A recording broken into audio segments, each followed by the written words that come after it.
This is Transit Unplugged, and I'm your host, Paul Comfort. And today we bring you another insightful interview with a transit executive, Mr. Tom Egan, who is Chief Executive Officer of MV Transportation, one of America's largest contractors in the public transportation arena. We talk about his role there at MV, how the COVID-19 pandemic affected MV, how they responded to it. They're one of the earliest companies that came out with a response plan.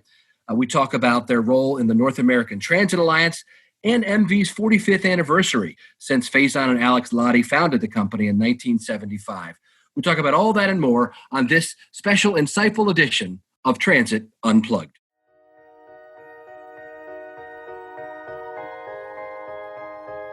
What does it mean to be a successful public transit agency?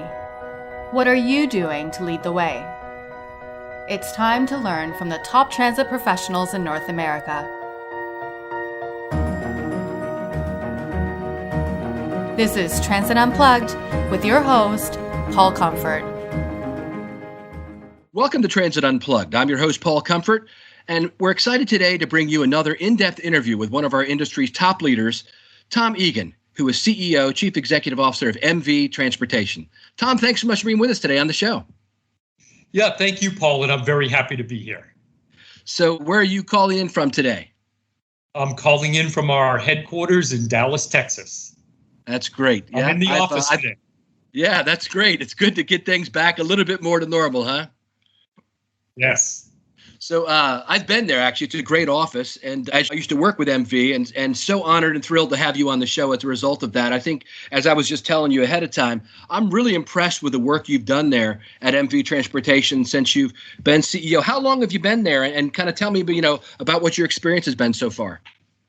Yeah, I've been with MV a little over 2 years. And actually, it's been an incredible journey. So, my background was 30 years in the technology industry, and I retired from that industry and wasn't really sure what I was going to do with the next phase of my life. And this opportunity came up, and I thought long and hard about it for several months. Once I joined the company, because I loved what the company stood for, and I really wanted to do something that helped and impacted people's lives. And so this was an opportunity to do that. And frankly, it's been an incredible journey. I got a great team, amazing, talented team. We got great customers and a very supportive board. Our original founders of the company, Alex and Feysan Lodde, is still on the board, still very active and incredibly supportive of what we're trying to do with the company. That's great. Why don't we, to put it all in context, let's talk about the company itself and the industry that it's in. Most folks understand that we interview transit executives, and most transit agencies in the country are quasi-public agencies, but a lot of them have chosen to contract out some of their work to specialists, contracting companies, and you're one of the big ones. I think you're the only American-owned of the large big three ones. Is that right? Yes, that's correct. Yeah, and right in the heart of the country in Dallas, Texas. So tell us some about the company itself, maybe its founding. I know it's got an amazing story, and what you guys actually do day to day. Yeah, so we just had our 45th year celebration anniversary. And so the company was originally founded by Alex and Feysan Lodde back in San Francisco. And they founded the company with one van in a recognition that there were people in the community that were disadvantaged, disabled, that desperately needed some type of some format of transportation. And so they started with one van with some wheelchair securement, and the company has grown over the last 45 years, needless to say, substantially as a result of that. But I look at us as being in 5 businesses. So we're in paratransit, we're in fixed route, we're in school bus, school student transportation, we're in professional services, and we're in shuttle services. And so those are the 5 businesses that we're in. Certainly paratransit is the largest, followed by fixed route, followed by student, and then followed by professional services and also the shuttle business. That's great. I was really good friends with a former CEO, John Monson, who I consider one of my heroes personally in the business. He was a mentor to me early on when we both worked for a company that doesn't even exist anymore called Mayflower Transportation Services. And so I know that he was involved a lot of it. And what's the MV stand for? I know a lot of people have asked me that over the years because it started out like Medivan or something, right? Yeah, it started out as California Medivan. and then got shortened to just Metavan, and then eventually shortened to MV. But it started out as Metavan, but now it's MV Transportation. Yeah, and it still is. I mean, to me, MV stands for the gold standard for how things operate. MV's always hired some of the very best transportation general managers to run contracts, and to me, that's key. You've got John Gray, who's a good friend of mine, who runs your system there out in Seattle for King County. Another one of these really top-notch guys. Tell me about your focus on the people of the company and how important that is, and kind of the breadth and the scope of where you all cover. Yeah, and so first of all, Paul, one of my basic leadership philosophies is that leadership changes business. And one of the most important things is that you need strong, focused leadership who's accountable and responsible for the results of the company, who has a passion around serving our customers, and who knows how to treat employees with respect and dignity, and knows how to provide the best opportunities for our employees. I think about every employee that joins the company is joining the company for a career. And I know that typically there's a lot of turnover in transit, but we've really worked tremendously hard to bring turnover levels down and provide opportunities from inside the company. Of course, we've hired a lot of new leaders from outside, and that's good, but eventually a company can't sustain itself by constantly hiring everybody from the outside, because what will happen is the people that have been here will eventually leave because they feel there's no opportunity for them. So we've really focused on training programs, leadership development programs, and building that long-term employee loyalty so that we can essentially start really promoting from within and building careers as opposed to this just being a job for people. That's great. One of your long-term employees, Leland Peterson, was also a little bit of a mentor of mine as well. I work with him at NATA, Washington, D.C. And to be honest with you, he helped prepare me for my gig as CEO of MTA in Baltimore. What I learned under him was things that I didn't have in my skill set. And so working with MV and with Leland and some of the other folks on your team there really helped prep me for that. And so for that, I thank you. So tell me about the scope of what MV does. You guys are U.S. and Canada. Are you in 25? I don't know what you can say publicly, but you're over $1 billion, right, in business every year? Yeah, I mean, we're of course privately held, so we don't publish our financials, but we're significantly over $1 billion in annual revenue, and frankly been growing at a dramatic pace over the past 2 years. Our results have been nothing short of spectacular. And what we've been able to do, Paul, is you mentioned some of our leaders like a Leland Peterson and a John Gray. What we've been able to do is take the best of the leadership talent that was in place and bring in a new set of leadership with a whole different perspective on how to do things and blend those together to build a better business. With a focus and a strategy really around our customers and being the best customer service in the industry, when enabling that through discipline, process, structure, accountability with an overlay of technology. And that's allowed us to really achieve spectacular results over the past couple of years. And so very, very pleased with how things are going. And by the way, I think the best is yet to come. I look at the COVID situation, the pandemic is kind of a big bump in the road. Yes. And it's going to require all of us to rethink our businesses. But, at the end of the day, I think we've figured out how to manage in the new world. We don't know everything. Things will continue to change and there'll be uncertainty. But, our leadership team is prepared for that, and we welcome that challenge. And we're confident that no matter what gets thrown at us, we'll be able to manage through it and be able to produce good results. That's awesome. Yeah, I think you probably share my philosophy that a crisis, really, when you are able to turn it on its head, can turn into an opportunity. So tell us about how have you responded to this COVID-19 crisis? What's been happening? What's the current status now? So the very first thing, and I'll give you a little bit of background. So really our first experience with the pandemic was early in February, where I got a call from one of my major customers out on the West Coast. And essentially, they had informed me that a gentleman had passed away of this illness from a nursing home that has now been infected with, where multiple people were infected with this illness. And they were concerned about our drivers and our workforce. And so we immediately gathered our leadership team together and said, wow, this is something that we got to think about. Could it happen other places? And so what we really did, I remember it was a Saturday morning, I pulled my leadership team together and I basically said, okay, what we really need to think about is, could this happen elsewhere? And how are we going to prepare the company? So the first thing we did was we established a 5-point plan, right? We established a disciplined leadership plan and cadence in case this situation grew. We really focused on ensuring the safety of our employees, passengers in the community, and said, what safety protocols do we need to implement beyond what we already do today? We also said, hey, we got to reach out to every customer, find out what the impact is, what they're seeing, and have an open dialogue with them as to how this may impact them. Then we also said, okay, and will it impact the company's financial health? What's our cadence around that?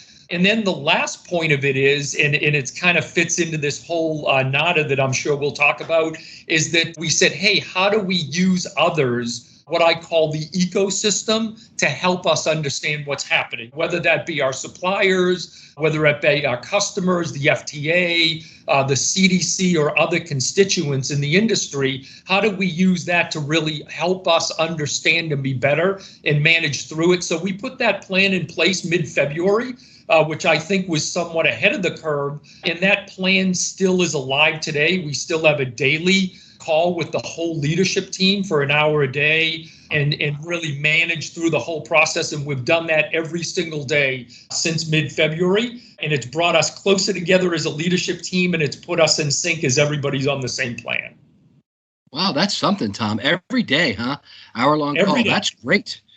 So, yeah, I remember when that happened, and that was the first place that we saw COVID come up here in the U.S., so that's amazing. So as you mentioned NATA, we'll talk about that in a minute, but what do you think is going to happen? I mean, from your perspective, being a CEO of one of the big companies, what do you think is a long-term impact of COVID that it'll have on transit as a whole? Yeah, I believe there's going to be a long-term lasting impact on public transit, without a doubt.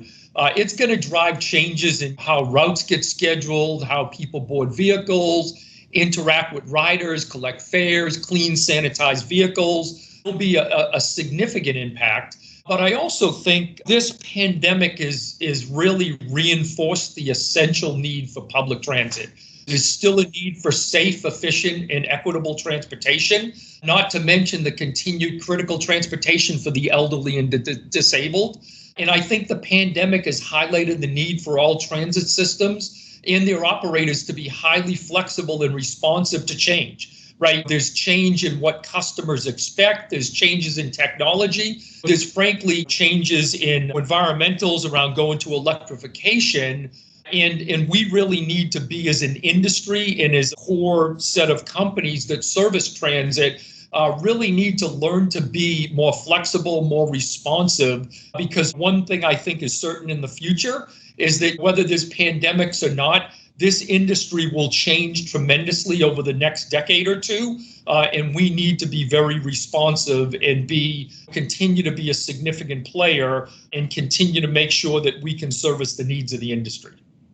That's good. That's a very comprehensive answer. I'm sorry to see that some major transit systems now, as a result of the pandemic and the shutdown that occurred, they're talking about significant route cuts. That these systems, even my old home system, MT in Baltimore, 20% cut of routes, et cetera. What can the private sector, what can you offer public agencies who are maybe going to have to do away with legacy routes? How can public transit utilize the services of private contractors in order maybe to help put some of that off? Yeah. So look, I mean, I think as private transit providers, it's incumbent upon each of us to really understand the needs of every single customer that we have. MV has well over 200 contracts. And one of the things that we did first as the pandemic was starting to grow, we established a cadence with every single customer. So every week, every one of those 200 customers, we have a dialogue about what's happening in their transit system, what are the needs, and we're really customizing our service and what we're capable of bringing to them based upon what their needs are.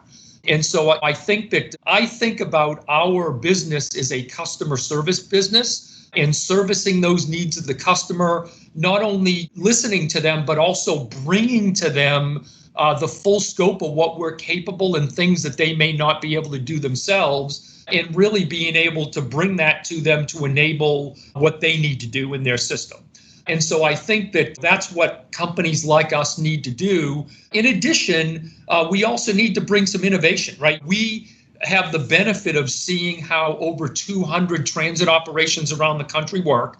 We have the benefit of knowing how we service those 200 plus transit organizations. We have ideas and processes, things that we call sort of the MV best practices repository, that are very standardized, innovative things that we continue to bring to our customers to try to serve them better. And I think we're going to need to continue to bring that to the industry as it evolves, and to keep it relevant and keep it being able to service the ridership and really the people that really need the service.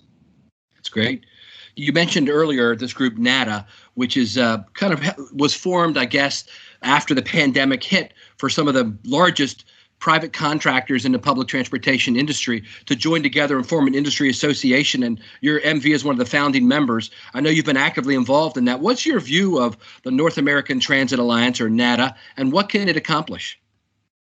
Yeah, well, first of all, I want to thank Dick Alexander of TransDev. Dick reached out to me. I think it was really in mid-March and really asked me to join. And look, I really appreciated the reach out. I knew a couple of the CEOs. I didn't know Dick personally. But one thing I did know is that companies like MV needed to band together in some way to serve the industry. Even though we're competitors, we have an obligation to further the industry, bring innovation. And I look at this as kind of the start of that. And I came from a technology industry where everybody partners with everybody else because customers expected technology to be seamless and a seamless experience. And so being able to have this group of CEOs that we can sort of work together for the collective benefit of our customers, the industry, and ourselves, I think is a fantastic thing.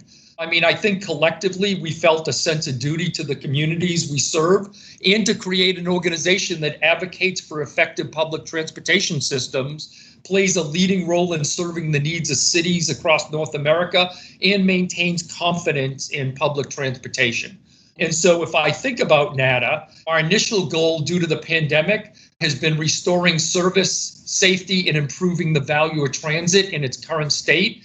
And our more timeless objectives are to advocate for our combined workforce and private contractor firms with policymakers and public transit agencies.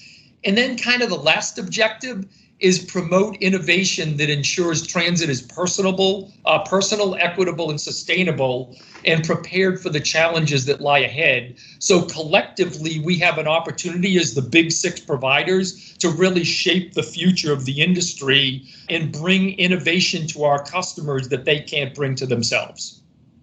Sounds great. This past August, MV celebrated its 45th anniversary. Since you mentioned Feysan and Alex Lodde founded the company in 1975, what's their influence on the company and how has the company evolved over those 45 years? That's an amazing story. Yeah, and so Alex and Feysan continue to be on our board. They don't participate in any form of day-to-day operations, but they set a tone for kind of how the company serves the most disadvantaged and disabled. And really what they founded, the principles they founded the company on 45 years ago still exist today, right? It's a passion to serve people that have no other options and really need our service. And so we can continually are reminded of that every single day by their presence on the board, by little notes that they send out to the leadership team and out across the company. They really help keep the spirit of what the original principles and founding of MV alive. I applaud them for it, right? I have tremendous respect for Alex and Feysan. They sort of are our spiritual guides as we navigate the company into the next 45 years. So I look at my role as really setting the company up for the next 45 years of success. I'd like someday for a CEO to be sitting in this very seat saying, hey, we've been in business for 90 years. And so that to me would be the greatest honor that we could pay Feysan and Alex and all the great people that have helped build this company.